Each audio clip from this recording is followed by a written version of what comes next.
Santhosh trophy ഫുട്ബോളിൽ കേരളം ഫൈനലിൽ എത്തിയിരിക്കുന്നു. സെമിയിൽ പഞ്ചാബിനെ എതിരില്ലാത്ത 4 ഗോളിന് തകർത്തു. ഫൈനലിൽ കേരളം സർവീസസിനെ നേരിടും. കേരളത്തിന്റേത് 16ാം സന്തോഷ് ട്രോഫി ഫൈനലാണ് ഇത്. മനീഷ് ഐഷ മാത്യു ആണ് കൂടുതൽ വിവരങ്ങളുമായി ചേരുന്നത്.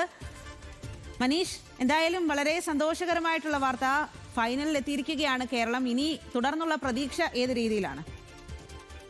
സ്വാതി, തീർച്ചയായും കഴിഞ്ഞ വർഷം കൈവിട്ട കിരീടം ഇക്കുറി കേരളം നേടുമെന്നുള്ളത് തന്നെയാണ് നമ്മൾ മുമ്പോട്ട് വെക്കുന്ന പ്രതീക്ഷ. അത്തരത്തിലാണ് കേരളത്തിന്റെ ഈ ടൂർണമെന്റിലുടനീളമുള്ള പ്രകടനം എടുത്ത് നോക്കിയാൽ മനസ്സിലാക്കാൻ കഴിയുന്നത്. ആദ്യ മത്സരം മുതൽ ഏറ്റവും ഒടുവിൽ കഴിഞ്ഞ സെമി ഫൈനൽ വരെ നോക്കുകയാണെങ്കിൽ ഓരോ മത്സരത്തിലും കേരളം കൂടുതൽ മികച്ച പ്രകടനം പുറത്തെടുക്കുന്നതാണ് കാണാൻ കഴിയുന്നത്. അങ്ങനത്തെ ഒരു മത്സരമായിരുന്നു ഇന്ന് നടന്നത്. സെമി ഫൈനലിൽ പഞ്ചാബിനെ എതിരില്ലാത്ത 4 ഗോളുകൾക്കാണ് കേരളം പരാജയപ്പെടുത്തിയത്. കേരളത്തിന് വേണ്ടി മുഹമ്മദ് റിയാസ് 2 ഗോളും അതുപോലെ തന്നെ അജിസൽ 1, അതുപോലെ വിഘ്നേഷ് 1 ഗോളുമാണ് നേടിയത്. തുടക്കം മുതൽ തന്നെ കേരളം പഞ്ചാബിന്റെ പോസ്റ്റ് ബോക്സിലേക്ക് ഇരച്ചു കയറുന്നതാണ് നമുക്ക് കാണാൻ കഴിഞ്ഞത്. ആദ്യ പകുതിയിൽ മാത്രം 3 ഗോളുകളാണ് കേരളം പഞ്ചാബിന്റെ വലയിൽ എത്തിച്ചത്. പിന്നീട് രണ്ടാമത്തെ പകുതിയിൽ 1 ഗോളും കൂടെ നേടി അങ്ങനെ മുഴുവൻ 4-0 എന്ന സ്കോറിലാണ് കേരളം വിജയം എന്തായാലും സ്വന്തമാക്കിയത്.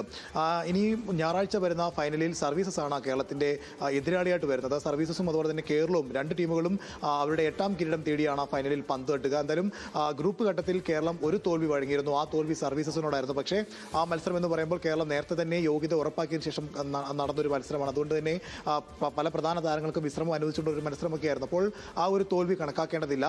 കേരളത്തിന്റെ നിലവിലെ ഫോം വെച്ചിട്ട് കഴിഞ്ഞ തവണ വെസ്റ്റ് ബംഗാളിനോട് പരാജയപ്പെട്ട് നഷ്ടമായ കിരീടം ഇക്കുറി കേരളത്തിൽ എത്തുമെന്ന് തന്നെയാണ് നമ്മൾ പ്രതീക്ഷിക്കുന്നത്. സ്വാതി. ശരി മനീഷ്, അത് തന്നെയാണ് കേരളത്തിന് ആ ഒരു വിജയം ഉണ്ടാകട്ടെ എന്ന് തന്നെയാണ് നമ്മുടെ എല്ലാവരുടെയും പ്രതീക്ഷ.